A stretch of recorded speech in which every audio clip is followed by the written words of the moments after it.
Welcome to Instruqt Tutorials. Instruqt uses the Window.postMessage API to send back events to the parent web page when embedding a track. You can use these events to store a learner's progress in Skilljar. In this video, we'll discuss how to embed event callbacks in Skilljar. Instruqt sends these events for each track play: track started, track completed, track challenge started, track challenge skipped, track challenge completed. Let's switch gears and talk briefly about Skilljar. Skilljar has an API with functions like complete lesson to mark a lesson as complete. So, if you signal the Instruqt track completed event and then call the Skilljar complete lesson function, you can track the learner's progress.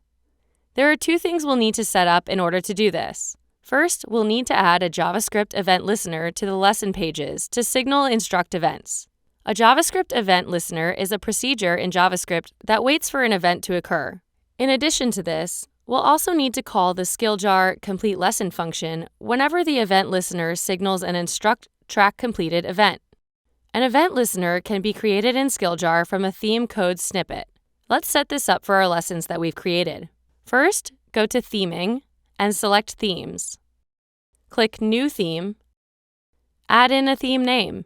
I'll just call this Instruqt Tracks. Next, click on Code Snippets. Now, under Global Code Snippet, we're going to paste in the following JavaScript code. Feel free to pause this video, or you can copy this snippet directly from our documentation page. Let's look at this code a little more closely. You'll notice that here on line 19, we're signaling an Instruqt track completed event, and line 20 calls the Skilljar complete lesson function. Perfect. Let's go ahead and click Save. Once you publish and run your course in Skilljar, check the analytics to see that courses are completed when you finish the tracks inside these lessons. Great job! For more information on integrating Instruqt with Skilljar, check out our documentation page. Also, like and follow our YouTube channel for other tutorials and Instruqt updates.